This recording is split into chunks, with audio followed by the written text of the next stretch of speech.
you hear the sound of the fireworks?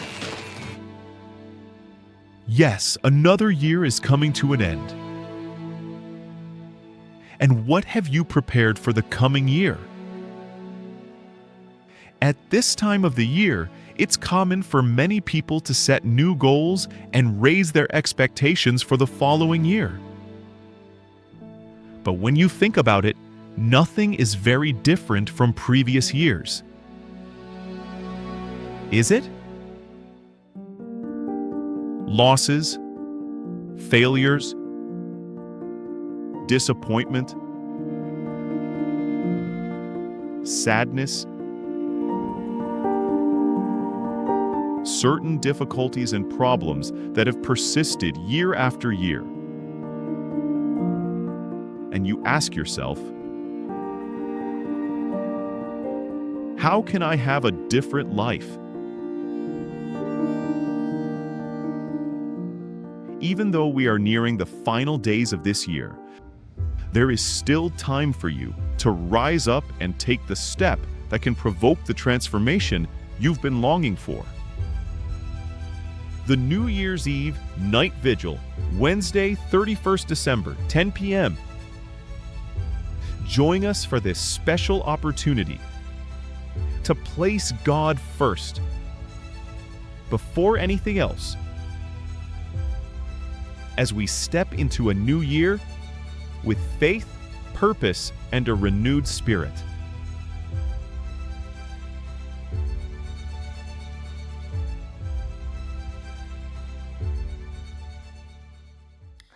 Welcome po sa ating Day 21, final episode ng ating 21 steps kung paano natin matatanggap yung Holy Spirit.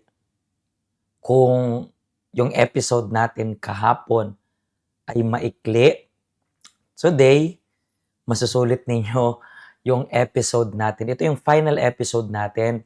And we are preparing para sa night vigil natin bukas na.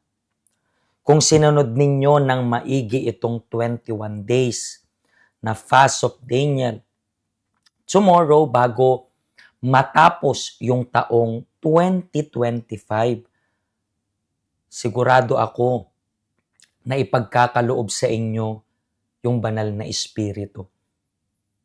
Gawin nyo po itong panalangin ninyo sa ating night vigil. Sabihin nyo sa Diyos, kapag bukas 10 p.m., gagawa na tayo ng prayer. Sabihin nyo sa Diyos, Panginoon, hindi ko tinatanggap na papasok ako ng bagong taon na wala yung Holy. Yan po yung iiyak ninyo sa Diyos.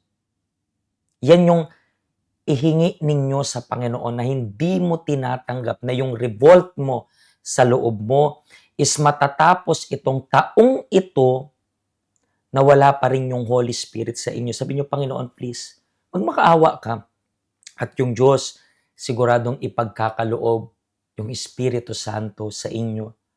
And siguro po, first time mo lang nanood nito or hindi mo na seryoso itong 21 days fast of Daniel, makinig ka pa rin.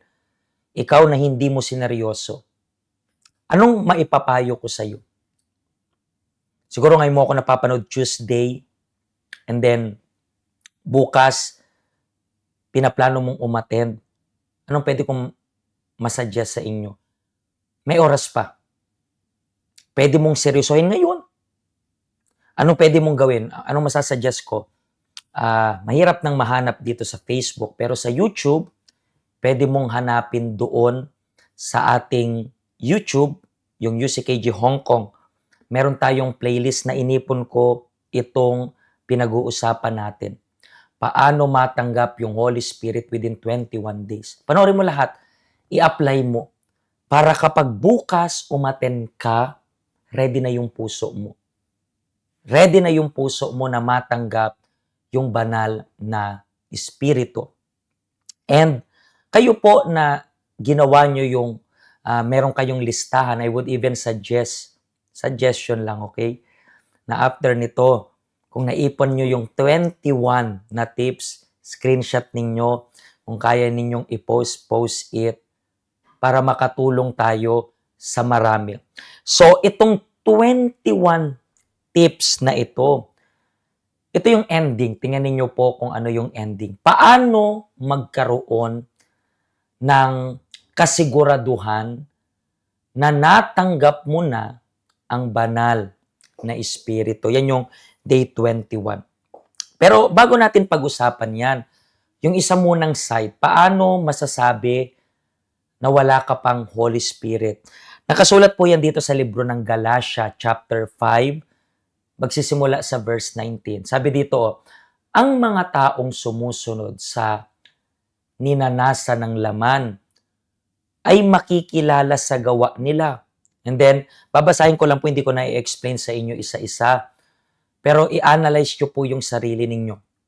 Sexual na immoralidad, kalaswaan, kahalayan, pagsamba sa mga Diyos-Diyosan, pangkukulam, pagkapuot, pag-aaway-away, pagkasakim, pagkagalit, pagkawatak-watak, pagkakahati-hati, pagkainggit, paglalasing, pagkahilig sa kalayawan, at iba pang kasamaan. Binalaan ko na kayo tulad ng ginawa ko na noon. Ang namumuhay ng ganito ay hindi mapapabilang sa kaharian ng Diyos. So tingnan ninyo po, clear na clear. Kapag nakikita nyo po yan sa buhay ninyo, isa lang yung ibig sabihin, wala ka pang Holy Spirit. Wala ka pang Holy Spirit. Basahin mo yan sa Biblia mo, i-highlight mo yan. Ano yung sign na wala ka pang Holy Spirit? Isa-isahin mo yan, i-check mo yung sarili mo. Hindi ako pwedeng mag-check kasi hindi kita pwedeng husgahan. Ikaw lang yung nakakaalam sa sarili mo. Check mo kung meron ka niyan. Kasi kung meron ka niyan, nagpapakita lang na wala kang Holy Spirit. Pastor, may naramdaman ako. Remember before na sinabi namin, ang Espiritu Santo ay hindi isang emotion, hindi pakiramdam, kundi sa pagbabago ng ugali. So, this time, paano? Anong ibig sabihin? Pag meron kang assurance na meron ka ng Holy Spirit, bakit meron kang assurance? Anong sign na meron kang Espiritu Santo? Let's continue reading yung verse. Sabi dito, ngunit ito ang bunga, hindi ang mga. Ngunit ito ang bungang makikita sa taong namumuhay sa kapangyarihan ng banal na Espiritu. Ano daw? Meron kang pag-ibig, meron kang kagalakan, meron kang kapayapaan, pagtitiis. Ibig sabihin ng pagtitiis yung pasyensya, kabutihan, kagandahang loob, katapatan, kahinahunan, at pagpipigil sa sarili.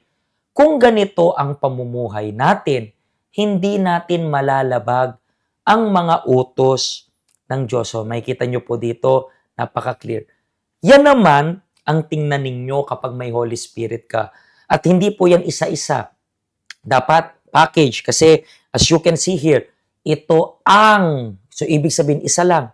Maraming qualities pero lahat dapat yan makikita mo. Meron ka na bang self-control? Meron ka na bang love?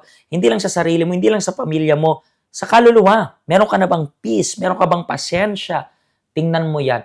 At kapag nakikita mo lahat ng qualities na yan, yung Holy Spirit rin magte-testify sa'yo na ikaw ay anak ng Diyos. Please, hindi ako nanghuhusga. Binigyan ko kayo ng dalawang comparison na yan. Hindi para maglagay ng doubts, kundi para i-verify mo yung sarili mo. Ikaw rin. Ikaw lang rin makapag-verify niyan sa sarili mo. Kung napapansin mo po na may mga nasa ka pa ng laman, mag-decide ka na itigil na yan. Para makita nyo po na pagpasok ninyo ng bagong taon, meron kayong panibagong buhay. Bakit? Nagbagong buhay kayo. Okay? Kaya sabi ko sa inyo, medyo matagal yung message natin for today. Yun po yung reason, kaya anong gusto kong gawin ninyo bawat isa. I-share nyo po yung link na ito kung natulungan kayo ng program na ito. At naniniwala po ko na itong program na ito ay makakatulong. Iipunin natin to sa YouTube. So pwede nyong balik-balikan yung program natin. Okay? Mga kaibigan, bukas magkita-kita po tayo sa ating New Year's Eve Night Vigil. And bukas po, meron akong last message sa inyo, huling mensahe sa Midday Boss sa taong 2025. Paghahanda para sa New Year's Eve Night Vigil natin. Samantalahin nyo po itong pagkakataong ito kung gusto nyo mag-pray, kung gusto nyo i-analyze yung sarili ninyo sa background music na ito.